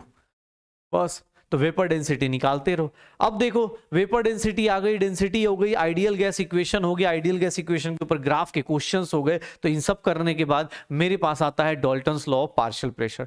Dalton's law of partial pressure क्या बोलता है, सर ये पहले किसके लिए वैलिड है, तो पहली बात ये valid only for non reactive mixtures हैं। ये वैलिड किसके लिए है, नॉन रिएक्टिव गैसियस मिक्सचर्स के लिए है। अगर कोई रिएक्शन कर रहा है बेटा तो कभी डाल्टन्स लॉ मत लगाना उसके ऊपर। Non valid non reactive gases mixtures के लिए अगर दो लोग आपस में रिएक्शन नहीं कर रहे हैं, दो लोग आपस में, दो गैसेस हैं आपस में कोई रिएक्शन नहीं कर रहे, तो यहां पे एक चीज देखने को मिलती है कि सर प्रेशर ऑफ ए, या उसी को हम बोलते हैं partial pressure of A, partial pressure of A या फिर इंडिविजुअल प्रेशर ऑफ ए। अगर पार्शियल प्रेशर बोला या इंडिविजुअल प्रेशर बोला, पार्शियल प्रेशर ऑफ ए और individual pressure of A is directly proportional to mole fraction of A. या फिर इसी को मैं ऐसे लिख दूं, P A is directly proportional to chi A, और पी ए की वैल्यू क्या आ जाती है, chi A into P total. What is chi A? तो सर काई ए क्या होगा, ये क्या है, मोल फ्रैक्शन ऑफ ए है। सर मोल फ्रैक्शन ऑफ ए है, मोल फ्रैक्शन ऑफ ए है। सर ये देख लो, किसने बोला सर प्रेशर ऑफ ए को ऐसे भी तो निकाल सकते हैं। हाँ बेटा, अगर आइडियल कंडीशन, आइडियल गैस है तो ऐसे भी निकाल सकते हैं, कोई दिक्कत नहीं। Similarly partial pressure of B is directly proportional to mole fraction of B, तो सर पीबी की वैल्यू क्या हो जाएगी, mole fraction of B into क्या हो जाएगा, पी टोटल। सर किसने बोला कि सर एक काम करिए, पीबी को ऐसे भी निकाल सकते हैं। यस सर, आप ऐसे भी निकाल सकते हैं।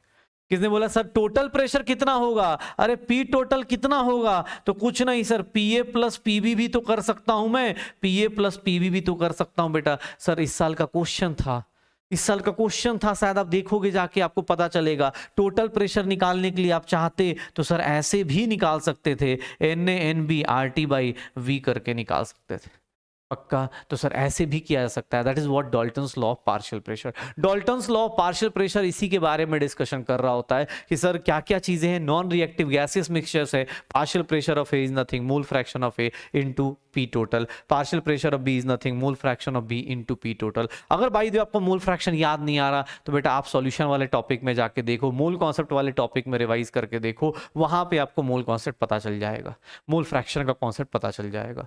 इसके बाद देखो तो मेरे पास क्या आता है, इसके बाद हम लोग चलते हैं Graham's law of rate of diffusion. Graham's law of rate of diffusion और इफ्यूजन। सर डिफ्यूजन और इफ्यूजन, सर गैस का लीक होना अपने पास या गैस का मिक्सिंग होना, इसी को हम लोग क्या बोलते हैं, ग्राहम्स लॉ। इसी को हम लोग गवर्न करते हैं ग्राहम्स लॉ से। कौन सा गैस जल्दी मूव करेगा, कौन सा नहीं मूव करेगा, याद रखना at constant temperature and pressure, at constant temperature and pressure. Sir rate of diffusion हो चाहे इफ्यूजन हो, rate of diffusion sir directly inversely proportional to sir density, sir density of gas के इनवर्सली प्रोपोर्शनल होगा।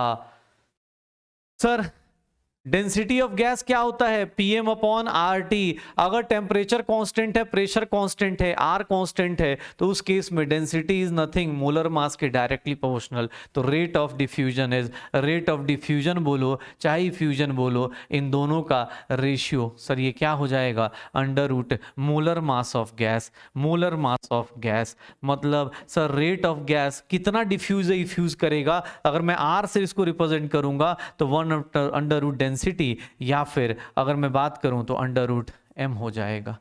Sir rate R1 by R2 लिखोगे तो या तो आप ऐसे लिख दो डेंसिटी 2 बाई डेंसिटी 1, या फिर M2 बाई क्या हो जाएगा, M1। डेंसिटी का अपने पास ऐसे रिलेशन हो जाएगा। पक्का? तो R1 by R2 under root D2 by D1 M2 by M1। पक्का? तो ग्राहम्स लॉ ऐसे करना है। किसने बोला सर रेट क्या होता है, तो rate of diffusion, rate of diffusion, effusion, अगर रेट ऑफ डिफ्यूजन की बात करते हैं तो rate of diffusion of gas is equal to nothing sir volume travelled by gas divided by volume travelled by gas divided by time taken. Sir volume divide by क्या हो जाएगा, time, volume by time, या फिर number of moles diffused, number of moles diffused divided by time taken, number of moles diffused divided by time taken, क्या हो जाएगा, n by t। और अगर मैं बात करूं तो सर यहाँ पे distance traveled by gas, आप जितने न्यूमेरिकल्स करोगे इन्हीं तीनों में से कोई बेस्ड होगा, मास के डायरेक्टली प्रोपोर्शनल नहीं होता है, ध्यान रखना। सर वो क्वेश्चन जब भी देगा इन्हीं तीनों में से कोई एक निकाल के देना पड़ेगा। मतलब रेट जो होता है, अगर R1 बाई R2 लिख रहा हूं तो सर ये किसके इक्वल होगा, density of 2 upon density of 1। ये किसके इक्वल होगा, molar mass of 2 upon molar mass of 1। ये रेट ऑफ डिफ्यूजन इफ्यूजन से आएगा। लेकिन सर रेट है क्या, तो sir number of moles of 1 divide by time of 1 N2 by time T। Sir इसके कितने number of moles divide by time, इसके कितने number of moles divide by time. किसने बोला सर डिस्टेंस के रिस्पेक्ट में बताओ, तो सर आप ये भी ले सकते हो। सर किसने बोला नहीं सर मुझे वॉल्यूम के रिस्पेक्ट में बताओ, V1 by T1 is nothing V2 by T2। Sir overall आपके पास Graham's law of rate of diffusion effusion ये आएगा, रेट ऑफ डिफ्यूजन इफ्यूजन ये आना शुरू हो जाएगा। पक्का? तो सर ज्यादा से ज्यादा अपने पास इस तरह की चीजें पूछी जाएंगी, पढ़ते रहो। पक्का? Grams rate of diffusion effusion आज के टाइम पे अब थोड़ा कम होने लगा है, रीजन की एनसीईआरटी में नहीं है तो इसलिए थोड़ा कम हो गया इसका वेटेज, और कुछ नहीं। पक्का? चलो अब देखो, मुझे किसने बोला सर ग्राहम्स लॉ आ गया। ग्राहम्स लॉ के बाद मेरे पास अब थ्योरी में, अब थ्योरेटिकल चीजें शुरू करते, तो थ्योरी में क्या आती है sir, kinetic theory of gases. KTG में क्या बोला गया, ये एक्चुअली फिजिक्स में आपको पूरा चैप्टर पढ़ने को मिलेगा। केटीजी में क्या बोला गया, किसने प्रपोज किया, तो इसमें बोला गया मैक्सवेल ने। मैक्सवेल ने क्या बोलना शुरू किया कि मैक्सवेल ने बोला कि कोई इंटरमॉलिक्यूलर फोर्स नहीं है बिटवीन गैस मॉलिक्यूल्स, किसी भी गैस मॉलिक्यूल्स के बीच में कोई इंटरमॉलिक्यूलर फोर्स नहीं होता है। आइडियल गैस में sir volume of gas molecules हम लोग क्या ले लेते हैं, नेग्लिजिबल ले लेते हैं। काम की चीज देखो, वॉल्यूम ऑफ गैस मॉलिक्यूल्स क्या ले लेते हैं हम लोग, नेग्लिजिबल ले लेते हैं। वॉल्यूम ऑफ गैस मॉलिक्यूल्स क्या ले लेते हैं हम लोग, नेग्लिजिबल। सर इसने बोला कि सर वॉल्यूम जो होता है या गैस मॉलिक्यूल्स को हम लोग हमेशा क्या लेंगे, स्फेरिकल लेंगे। गैस मॉलिक्यूल्स को हम लोग हमेशा क्या लेंगे, स्फेरिकल लेंगे। सर गैस मॉलिक्यूल्स का जो एवरेज काइनेटिक एनर्जी है, average kinetic energy of gas molecules जो होगा, average kinetic energy of gas जो होगा वो डायरेक्टली प्रोपोर्शनल टू टेम्परेचर होगा, किसके, इन केल्विन स्केल में। और यहाँ पे हम लोग क्या करते, अगर एवरेज काइनेटिक एनर्जी पर मोल बोला जाए, पर मोल बोला जाए तो that is equals to 3/2 R into T. T is in kelvin scale. और इसी को अगर बोला जाए average kinetic energy per molecule बोला जाए, पर मॉलिक्यूल बोला जाए तो सर वो क्या हो जाएगा, R by Avogadro number into T. इसी को हम लोग आगे जाके बोल्ट्जमैन कांस्टेंट बोल देते हैं। अगर आपको लगता है तो याद कीजिए, अदरवाइज आप सर R बाई एन से भी काम कर लेंगे। मैक्सवेल ने दो चार चीजें और बोली कि जितने भी कोलिजन होते हैं, गैसियस कोलिजन जो होते हैं वो सारे के सारे क्या होते हैं, गैसियस कोलिजन जो होते हैं वो सारे के सारे क्या होते हैं, इलास्टिक कोलिजन होते हैं, मतलब एनर्जी का लॉस नहीं होता है। ये सारी कहानी उसने किसके लिए करी, आइडियल गैस के लिए करी, आइडियल गैस के लिए किया। लेकिन आपको भी पता है आइडियल गैस रियल में एग्जिस्ट करता ही नहीं। आइडियल गैस एक आइडियल बिहेवियर है, जैसे आपसे एक्सपेक्ट किया जाता है कि आप सुबह से लेकर शाम तक पढ़ाई कर रहे हैं, या आइडियल बिहेवियर आपसे एक्सपेक्ट किया जा रहा है। वही सेम चीज मैक्सवेल ने ये बात बोली, लेकिन आपको भी पता है ऐसा नहीं होता। Sir volume of gas molecules आप नेग्लेक्ट नहीं कर सकते। जब आपके पास बहुत ज्यादा वॉल्यूम है ना, आप समंदर में से 1 लीटर निकाल लोगे तो फर्क नहीं पड़ेगा, लेकिन अगर आपके पास 5 लीटर पानी है उसमें से 1 लीटर निकालोगे तो फर्क पड़ता है। सर आप अकेले हो, दीवार से टकराओगे तो ज्यादा तेज टकराओगे, लेकिन अगर आपको पीछे की तरफ कोई खींच रहा है तो आप उतने अच्छे से नहीं टकराओगे। सर मैक्सवेल ने ये सारी चीजें करी। मैक्सवेल का कॉन्फिडेंस थोड़ा और बढ़ा, उसने एक कर्व दे दिया और उस कर्व को हम लोग बोलते हैं Maxwell Boltzmann curve. Maxwell Boltzmann curve. उसने बोला कि भाई साहब एक काम कीजिए आप लोग, मैक्सवेल बोल्ट्जमैन डिस्ट्रीब्यूशन कर्व।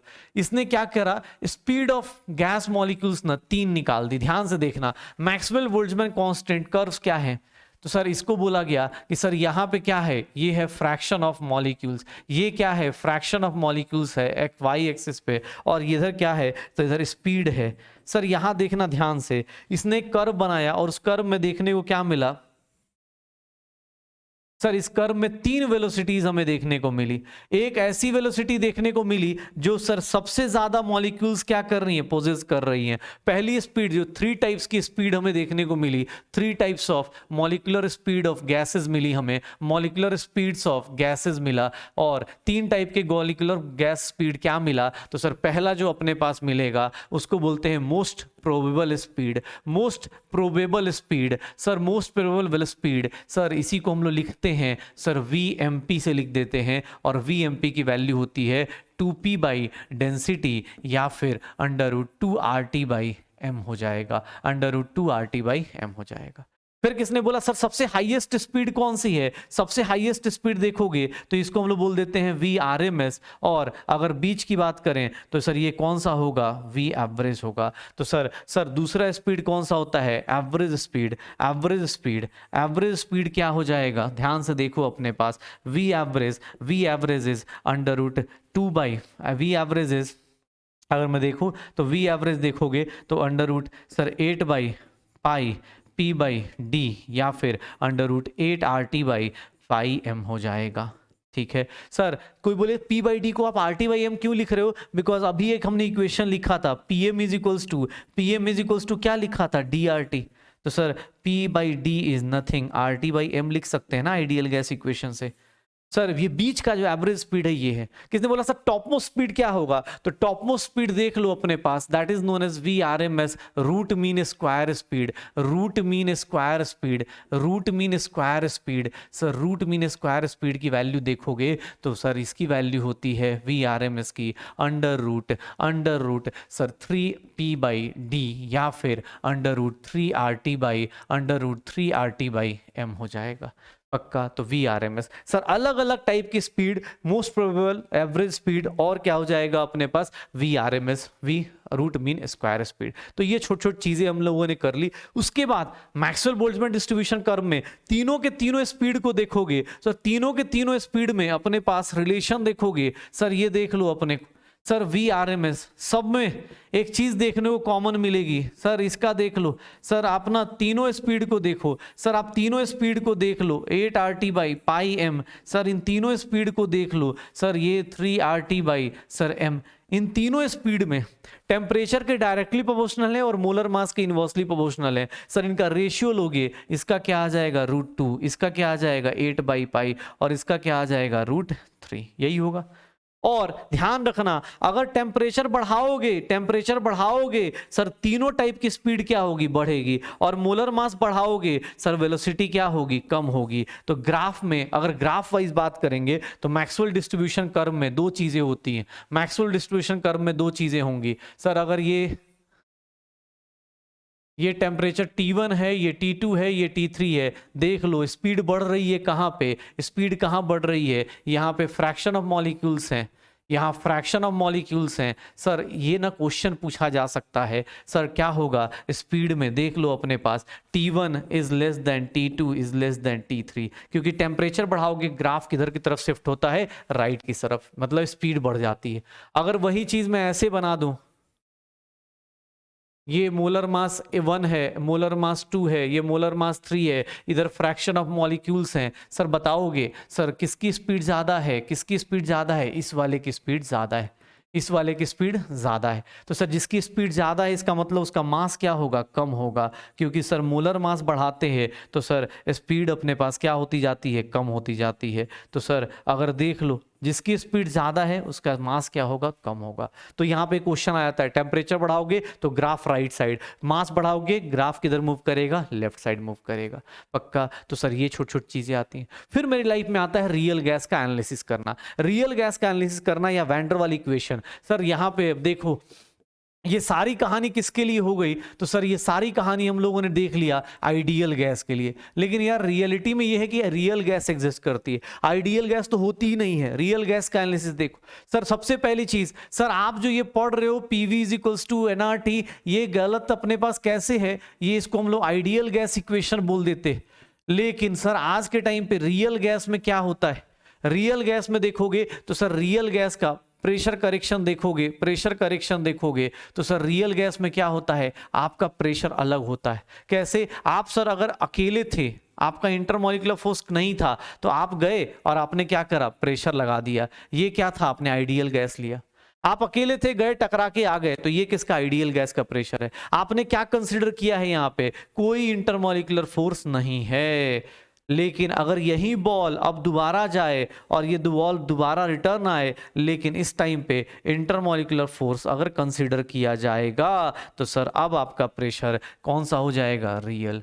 और आइडियल गैस अकेले हो तो तुम ज्यादा टकराओगे ना भाई, अकेला बॉल है, टेनिस का बॉल अकेला है, आप उसको बॉल दीवार पे मारो, उस जितने स्पीड से मारोगे उतनी स्पीड से बाउंस बैक आ जाएगा। अगर एक टेनिस की बॉल को आप दीवार पे मारते हो अकेला है तो जाके रिटर्न आ जाएगा, लेकिन उस बॉल के पीछे एक और बॉल बांध दो और उसके बाद उसको मारो तब सर वो उतनी स्पीड से नहीं आएगा। तो आइडियल गैस का जो प्रेशर है वो क्या होता है, रियल गैस से कम होता है, बिकॉज रियल गैस में क्या होता है, सॉरी आइडियल गैस का प्रेशर रियल गैस से ज्यादा हो। रियल गैस में क्या कंसीडर कर लेते हैं, इंटरमोलिकुलर फोर्स, और जो करेक्शन होता है सर हम लोग फाइनली लिख सकते हैं P ideal is nothing real gas plus इसमें जो करेक्शन टर्म ऐड होता है an square upon v square, where this is known as correction in pressure, या फिर इसी को हम लोग बोलना शुरू करते हैं इंटरनल प्रेशर ऑफ गैस, इसी को हम लोग बोलना शुरू करते हैं internal pressure of gas, where A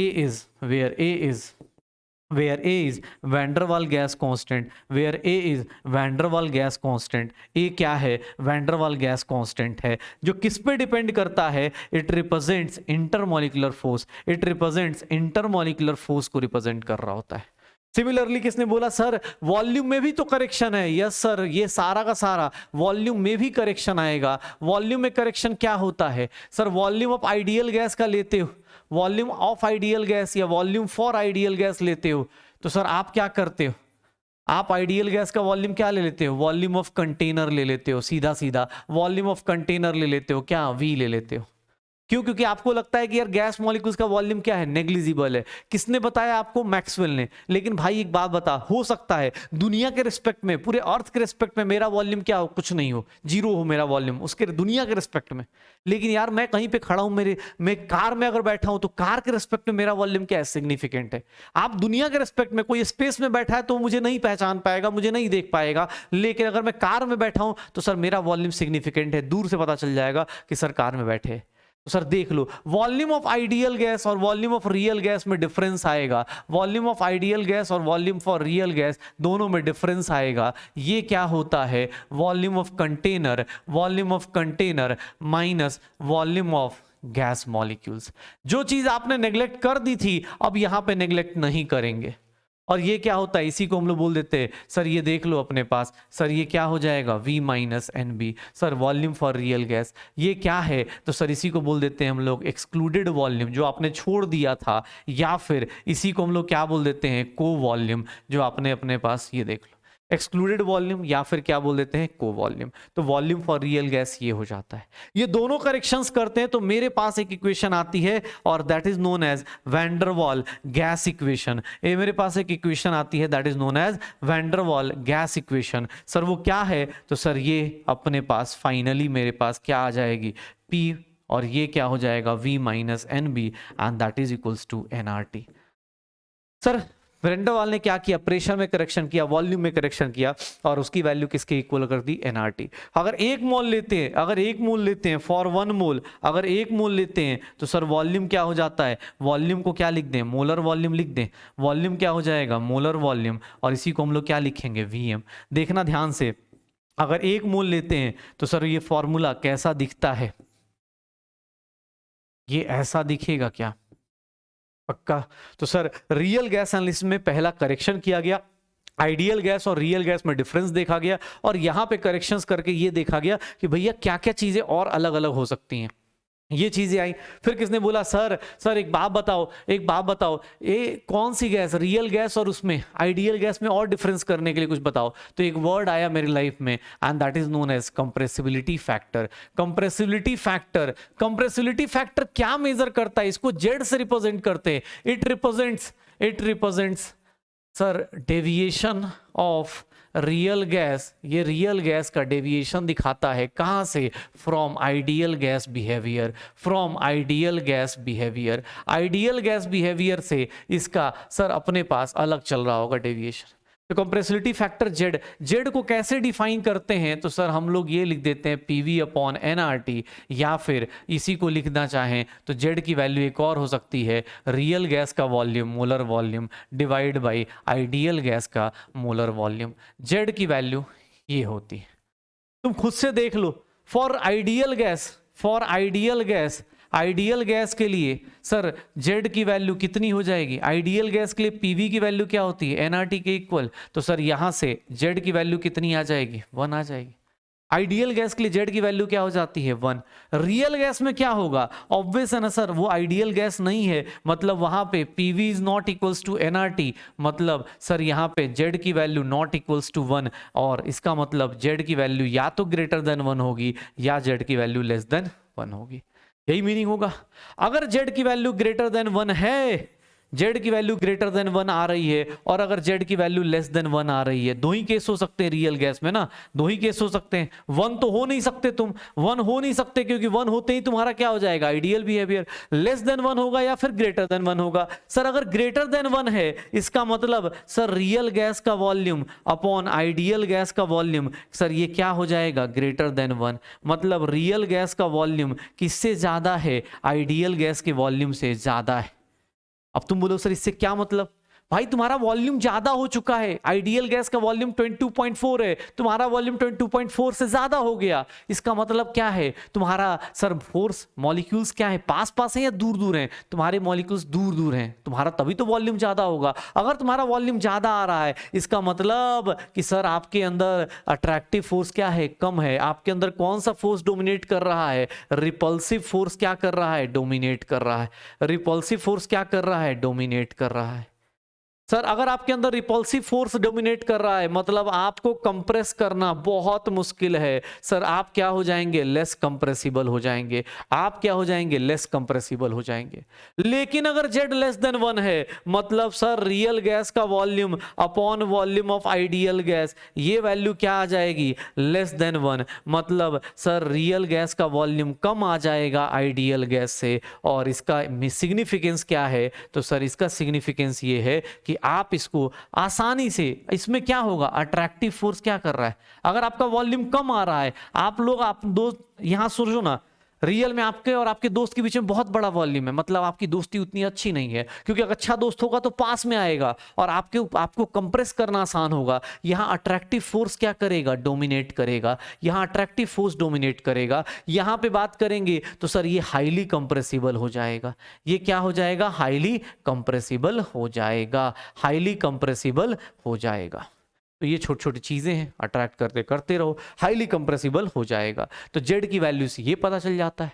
फिर किसने बोला सर रियल गैस में जेड की वैल्यू कैसे कैसे फ्लक्चुएट कर सकती है? तो उसके दो कंडीशंस याद रखिएगा। At sir very low pressure, अगर लो प्रेशर है तो सर लो प्रेशर मतलब क्या हो गया? वॉल्यूम क्या हो जाएगा? हाई। वॉल्यूम क्या हो जाएगा? Very high. सर देखो अपने पास एट वेरी लो प्रेशर या वॉल्यूम वेरी हाई, सर अगर वॉल्यूम बहुत हाई है तो V माइनस बी को, Vm माइनस बी को क्या ले लूंगा? V ले लूंगा। Sir P plus A by V M square, sir ये क्या है? Vm माइनस बी है और that is equals to R T. ध्यान से देखना अपने पास, सर इसको मैंने क्या ले लिया? P plus A by V M square, और इसको क्या ले लिया मैंने? Vm ले लिया, and that is equals to R T. Multiply कर दो P V M plus A by V M and that is equals to R T. देख लो अपने पास P V M is nothing R T minus A by V M. और एक काम करो, सबको किससे मत डिवाइड कर दो? आर टी से डिवाइड कर दो। सबको किससे डिवाइड कर दो? आर टी से डिवाइड कर दो। आर टी से डिवाइड करोगे पता है क्या आ जाएगा? P V upon this is Z, और जेड की value 1 minus A upon V M R T. Z की वैल्यू क्या हो जाएगी? 1 minus A upon V M R T. Z की वैल्यू क्या हो जाएगी? 1 minus A upon V M R T. मतलब अगर बहुत लो प्रेशर पे है कोई भी गैस तो उसके जेड की वैल्यू हमेशा क्या होती है? 1 होती है। 1 से कम ही होगी। 1 से क्या होगी? हमेशा कम होगी। किसने बोला सर अगर बहुत हाई प्रेशर पे है तो? अगर वेरी हाई प्रेशर है मतलब वॉल्यूम क्या हो गया? वेरी लो वॉल्यूम हो गया। सर अगर बहुत हाई प्रेशर है, वॉल्यूम कम है, बहुत हाई प्रेशर पे आप किसको नेग्लेक्ट कर सकते हो? सर आपको ना इंटरमॉलिक्यूलर फोर्स को क्या कर सकते हो? आप नेग्लेक्ट कर सकते हो। क्यों? क्योंकि सर इसके रेस्पेक्ट में ये वैल्यू क्या हो जाएगी? बहुत छोटी। जैसे वॉल्यूम बहुत हाई था तो उसके सामने गैस मॉलिक्यूल्स क्या हो गया? बहुत छोटा। तो सर वही सेम चीज यहां डाल दो, P plus A by V M square is equals to V M minus b and that is equals to क्या हो जाएगा? Are T. सर एक बात बताओ, ये नेग्लिजिबल हो गया, ये क्या हो गया? नेग्लिजिबल हो गया। तो यहाँ P बचा, ये वी एम माइनस बी, ये क्या हो गया? Vm minus B is equals to R T. P V M minus P B is equals to R T, और P V M is equals to P B plus R T. और अगर ध्यान से देखो तो सबको डिवाइड कर दो आर टी से, तो क्या हो जाएगा 1 plus P B by R T. Sir ये क्या है जेड। सर अगर आप देखेंगे बहुत हाई प्रेशर पे जाएंगे तो आपके जेड की वैल्यू क्या आएगी, हमेशा 1 से ज्यादा आएगी। सर देखो लो प्रेशर पे 1 से लो है और जेड की वैल्यू 1 से ज्यादा कब होगी, बहुत हाई प्रेशर पे। इसीलिए जब भी आप जेड का ग्राफ देखते हो ना, आप जब भी जेड का ग्राफ देखते हो तो आपको दो चीजें देखने को मिलती हैं जेड वर्सेस प्रेशर ग्राफ पे। जेड 1 कब होता है सर, जेड 1 होता है किसके लिए, आइडियल गैस के लिए। अब देखो जैसे जैसे आप जितने भी ग्राफ देखोगे ना, आपको हमेशा ग्राफ ऐसे दिखेगा, आपको ग्राफ ऐसे दिखेगा। ऐसा क्यों दिख रहा है, क्योंकि सर लो प्रेशर पे जेड की वैल्यू, लो प्रेशर पे जेड की वैल्यू, ध्यान से देखना, लो प्रेशर पे जेड की वैल्यू 1 से क्या रहती है, कम। जैसे जैसे प्रेशर बढ़ेगा जेड की वैल्यू क्या हो जाएगी, 1 से ज्यादा। इसीलिए देख लो अपने पास ग्राफ कैसा जाएगा, ऊपर की तरफ। ये टिक वाला ग्राफ क्यों बनता है, ऐसे बनता है। सर फॉर हाइड्रोजन इसमें एक और केस होता है, हाइड्रोजन और हीलियम ले लेंगे। अगर हाइड्रोजन और हीलियम तो वहां ए की वैल्यू ऑलमोस्ट क्या ले लेते हैं, इंटरमॉलिक्यूलर फोर्स क्या ले लेते हैं, 0। ए की वैल्यू जैसे ही 0 करोगे जेड की वैल्यू क्या आती है। सर हाइड्रोजन और हीलियम में आप किसी भी कंडीशन में, at any condition of pressure, at any condition of pressure, किसी भी कंडीशन ऑफ प्रेशर में जाओगे हाइड्रोजन और हीलियम में, जेड की वैल्यू जो होती है हमेशा क्या रहेगी, ग्रेटर देन दिस। तो सर हाइड्रोजन हो चाहे हीलियम हो, हमेशा जेड की वैल्यू क्या रहेगी, ग्रेटर देन दिस। पक्का। तो सर इवन आप ग्राफ बनाओगे ना, पीवी का कर्व बनाओगे, अगर आप पीवी का कर्व बनाते हो ना तो आइडियल गैस और रियल गैस का अलग बनेगा। पीवी का कर्व अगर आइडियल गैस का, ये क्या है, ये आइडियल गैस का है। अगर मैं बात करूं तो ये आइडियल गैस का है। रियल गैस कैसा बनेगा, तो रियल गैस देख लो, ये क्या हो जाएगा, रियल गैस का हो जाएगा। तो ये छोटी छोटी चीजें हैं जो आपको ध्यान रखनी है। रियल गैस के एनालिसिस में देख लो अपने पास दो चीजें आ गई। अच्छा यहाँ पे मेरे से एक चीज रह गई ना, बी वाला फैक्टर रह गया कि बी क्या होता है। B is nothing, B is van der Waals constant, B is again van der Waals constant. और बी क्या बताता है, बी क्या बताता है, B is again represents, B represents size of gas molecules. यहाँ पे ये रह गया है represent size of gas molecules, size of gas molecules. ये बी की वैल्यू क्या होती है, साइज ऑफ गैस मॉलिक्यूल्स के। तो ए और बी ये दो वैंडरवाल कांस्टेंट थे, फिर हम लोगों ने ये बात करी, फिर हमने ये बात करी। पक्का। अब sir real gas ideal gas की तरह कभी तो बिहेव करेगा। रियल गैस आइडियल गैस की तरह कब बिहेव करना शुरू करेगा, real gas behaves as ideal gas की तरह कब बिहेव करना शुरू करता है, थोड़ा ध्यान से देखो। रियल गैस आइडियल गैस की तरह कब बिहेव करता है, जेड की वैल्यू देखना 1 minus A upon V M R T है, या फिर जेड की वैल्यू क्या है 1 plus P B by R T. Ideal gas में जेड की वैल्यू क्या होनी चाहिए, 1 होनी चाहिए। आइडियल गैस में जेड की वैल्यू क्या होनी चाहिए, 1 होनी चाहिए, 1 के आसपास होनी चाहिए। 1 के आसपास कब जा पाओगे तुम, 1 के आसपास कब जा पाओगे। सर देखो ना अपने पास, अगर टेम्परेचर हाई कर दोगे, टेम्परेचर हाई करोगे दोनों केस में, देखना ध्यान से, टेम्परेचर हाई होगा सर, न्यूमरेटर डिनोमिनेटर हाई होगा तो ये वैल्यू क्या होगी, कम होगी। टेम्परेचर हाई होगा तो ये वैल्यू क्या होगी, कम होगी। जेड की वैल्यू क्या होगी, आसपास पहुंचेगी।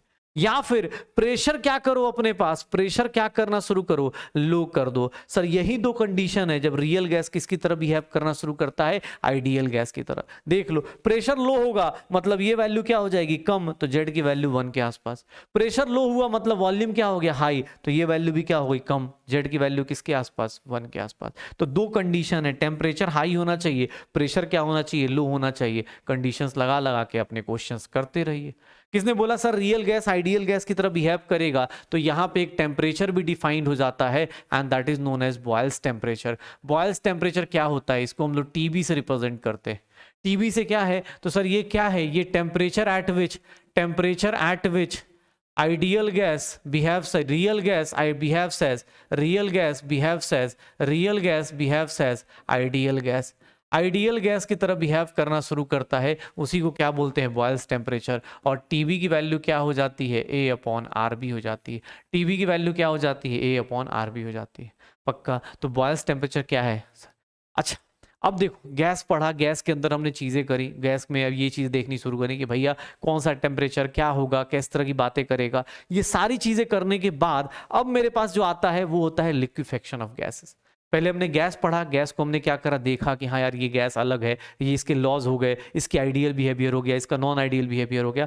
अब एक गैस को क्या करते हैं, गैस ने बहुत परेशान किया है तो एक काम करते हैं, गैस को ना अब लिक्विफाई कर देते हैं, गैस को अब लिक्विफाई कर देते हैं। गैस और लिक्विड, गैस को अगर लिक्विड में लेके जाना है भाई साहब, तो गैस को लिक्विड में लेके जाने के लिए दो ही कंडीशन है, या तो आप प्रेशर क्या कर दो, हाई कर दो, और टेम्परेचर क्या करना शुरू कर दो, लो करना शुरू कर दो। प्रेशर हाई करो और टेम्परेचर क्या करो, लो करो। सर यहाँ पे तीन चीजें डिफाइन होती हैं, एक होता है क्रिटिकल टेम्परेचर। सबसे पहले हम डिफाइन करते हैं क्रिटिकल टेम्परेचर, ये क्या है, टीसी। क्रिटिकल टेम्परेचर क्या है, temperature below which, temperature below which, sir यहाँ तीन चीजें डिफाइन होती हैं, temperature below which a gas can exist as, a temperature below which a gas can exist as liquid. Sir जिसके नीचे वो क्या रहेगा, तो टेम्परेचर लो करना है। टेम्परेचर लो किससे करना है, टेम्परेचर लो मतलब temperature is lower than TC, temperature should be lower than TC.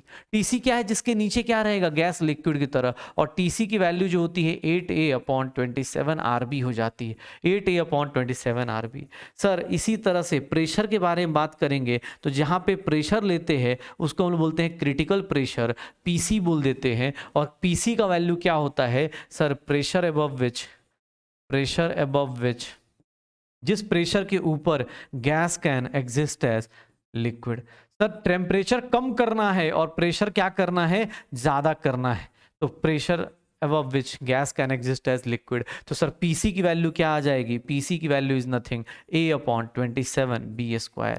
तो सर ये PC हो गया, ये TC हो गया। सर गैस का लिक्विफिकेशन हम लोग क्रिटिकल पॉइंट पे डिसाइड करते हैं, क्रिटिकल पॉइंट पे डिसाइड करते हैं। यहाँ पे एक चीज़ और आती है, वो होता है क्रिटिकल वॉल्यूम, वो होता है क्रिटिकल वॉल्यूम, क्रिटिकल वॉल्यूम जिसको VC बोलते हैं। और VC क्या होता है, volume of gas, volume of eight critical temperature and pressure, critical temperature and critical pressure, critical temperature and critical pressure. जिस टाइम पे VC की वैल्यू क्या आती है 3B। सर अगर आप ZC compressibility factor eight critical point निकालना चाहते हैं, अगर Z एट क्रिटिकल पॉइंट निकालना चाहते हैं, इसको ZC से लिखें तो that will be PC VC/RTC, और इसकी वैल्यू निकल के आती है 3/8। पक्का। सर इन तीनों के बीच में अपने पास PC VC, ये तीनों क्या है, एक आइसोथर्म बनाते हैं जिसको हम बोलते हैं एंड्रयूज आइसोथर्म। सर उससे पहले देखो ये अपने पास ये गैस है। सर जहां पे ना गैस अपने पास थोड़ा सा बेंड होने लगे, जहां पे थोड़ा सा गैस ऐसे करके बनाने लगे, ये देख लो अपने पास। सर जहां पे PV का कर्व थोड़ा स्लैंट होना शुरू हो जाए, समझ जाओ कि भैया लिक्विड स्टेट आने वाला है, ये लिक्विड स्टेट आने वाला है। ये देख लो अपने पास लिक्विड स्टेट आने वाला है। सर देख लो इधर गैस होगी, इधर क्या होगा, अपने पास गैस है, यहां से अपने पास पहली बार लिक्विड ड्रॉप बनना शुरू हुआ, और ये जो टेम्परेचर है इसी को हम लोग क्या बोलते हैं, TC बोल देते हैं। अगर प्रेशर वर्सेस वॉल्यूम का ग्राफ खींचते हैं तो जिस टेम्परेचर पे पहला लिक्विड बनता है, ये गैस और लिक्विड यहाँ पे क्या होंगे, इक्विलिब्रियम में, यहाँ गैस और लिक्विड क्या होंगे, इक्विलिब्रियम में, यहाँ गैस और लिक्विड क्या होंगे, इक्विलिब्रियम में। तो जिस पॉइंट पे पहला लिक्विड बनता है उसी पॉइंट पे हम लोग क्या बोलना शुरू करते हैं, यहाँ देखोगे तो लिक्विड होगा, और यहाँ क्या बनना शुरू होगा, गैस बनना शुरू होगा। इधर गैस होगा, इधर क्या होगा, लिक्विड होगा। तो जहां पे पहली बार बनना शुरू होता है, इस थर्म को, इस आइसोथर्म को हम लोग बोलते हैं Andrews isotherm, Andrews isotherm.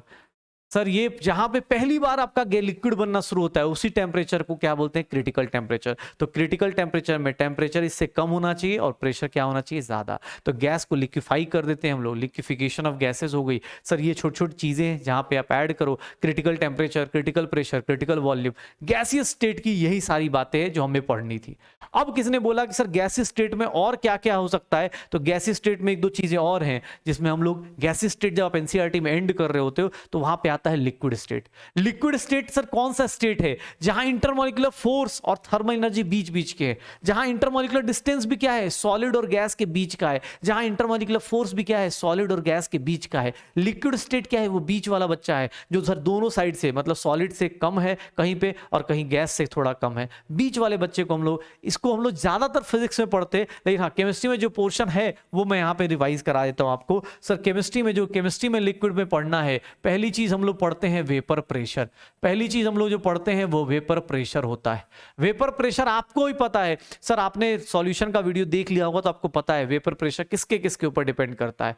Vapour pressure क्या होता है? गैस का अपना प्रेशर होता है, लिक्विड का वेपर्स प्रेशर होता है। वेपर प्रेशर लिक्विड्स के वेपर्स जो प्रेशर लगाते हैं उसको बोलते हैं वेपर प्रेशर। और vapour pressure depends on, sir vapour pressure depends on तीन चीजों पर डिपेंड करता है, याद रखिएगा। इंटरमॉलिक्यूलर फोर्स, अगर इंटरमॉलिक्यूलर फोर्स आपका हाई है वेपर प्रेशर क्या होगा? कम होगा। इंटरमॉलिक्यूलर फोर्स आपका हाई है वेपर प्रेशर क्या हो जाएगा? कम हो जाएगा। अगर मैं बोलूं इंटरमॉलिक्यूलर फोर्स आपका हाई है तो वेपर प्रेशर क्या हो जाएगा? कम हो जाएगा। अगर आपका बॉइलिंग पॉइंट हाई है तो सर वेपर प्रेशर फिर से क्या हो जाएगा? कम हो जाएगा, क्योंकि आप बॉयल होने में बहुत टाइम लोगे तो आपका वेपर बनेगा ही नहीं। आपका इंटरमॉलिक्यूलर फोर्स ज्यादा है मतलब आपका सर बॉन्ड बहुत स्ट्रांग है, आप वेपर्स बनाओगे ही नहीं। सर तीसरी चीज टेम्परेचर के, टेम्परेचर बढ़ाओगे सर, टेम्परेचर के डायरेक्टली प्रोपोर्शनल क्या होता है? Vapour pressure. टेम्परेचर बढ़ाओगे वेपर प्रेशर क्या होगा? बढ़ेगा। वेपर प्रेशर की हेल्प से हम लोग क्या डिफाइन करते हैं? बॉइलिंग पॉइंट डिफाइन करते हैं। बॉइलिंग पॉइंट क्या होता है कि sir temperature at which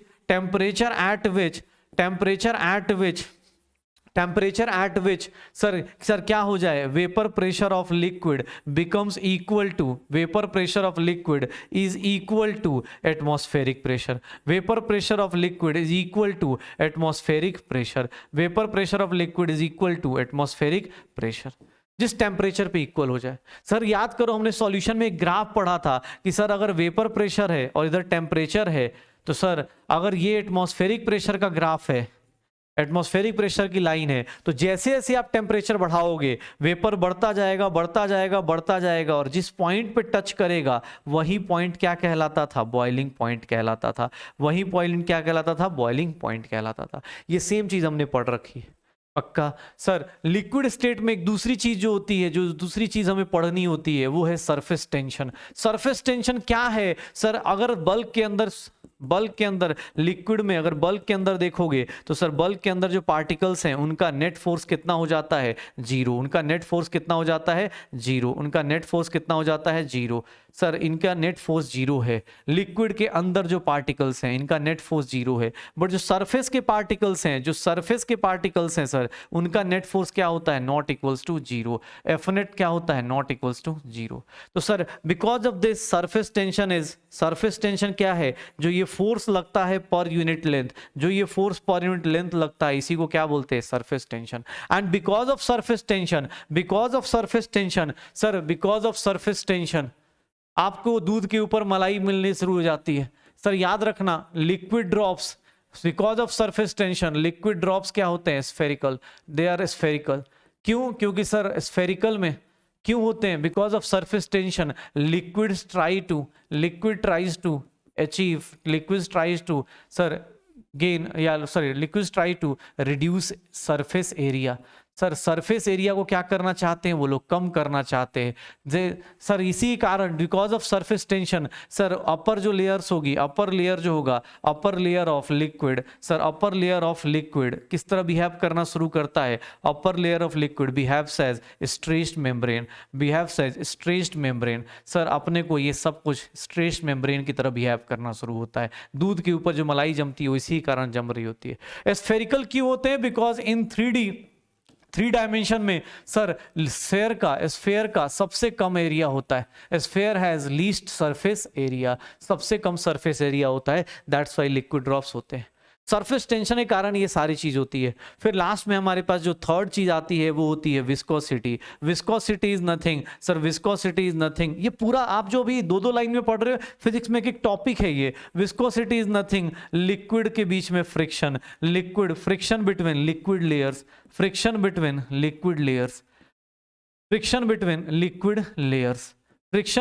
liquid layers.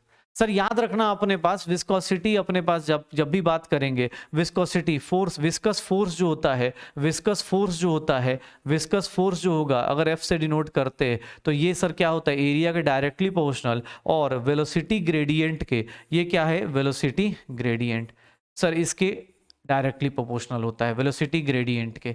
तो सर विस्कस फोर्स जो होगा that is equals to eta A dv by d x हो जाएगा। Eta A dv by d x where eta is known as coefficient of viscosity, where eta is known as coefficient of viscosity, coefficient of viscosity. जितना viscosity high है, मतलब viscosity किसी की high है, viscosity अगर high है मतलब उसका मूवमेंट क्या होगा, उतना स्लो होगा, मूवमेंट क्या होगा, उतना कम होगा। सर याद रखिएगा दुनिया का सबसे ज्यादा विस्कस जो सॉलिड है वो ग्लास जो है मोस्ट विस्कस लिक्विड है, सबसे ज्यादा विस्कस लिक्विड है। किसी को लगता हो ग्लास कैसे विस्कस लिक्विड है, भैया दुनिया का सबसे कम मूव करने वाला लिक्विड होता है।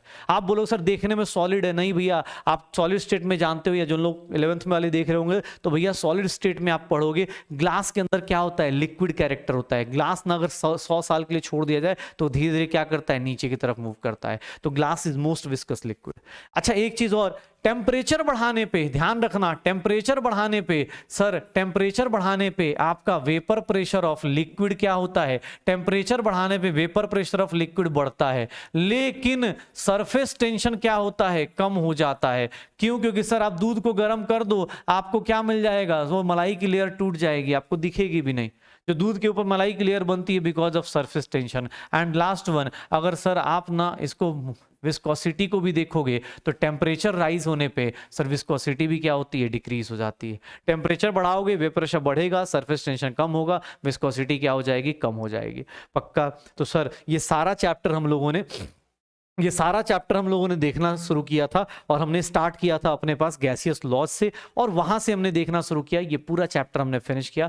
अगर इसमें कुछ चीजें छूट रही होंगी तो प्लीज बेटा आप रिवाइज कीजिए। कुछ लोगों का एक वो आया है कि सर इसके बाद आपने बोला है क्वेश्चंस करने के लिए, तो कौन कौन से क्वेश्चंस किए जाए? तो बेटा आप पीडब्ल्यू के मॉड्यूल्स कर सकते हो, आप डीपीपीज हमारे कर सकते हो, आपको सर एनसीईआरटी करनी ही करनी है, और प्लस प्रीवियस ईयर क्वेश्चंस करने ही करने।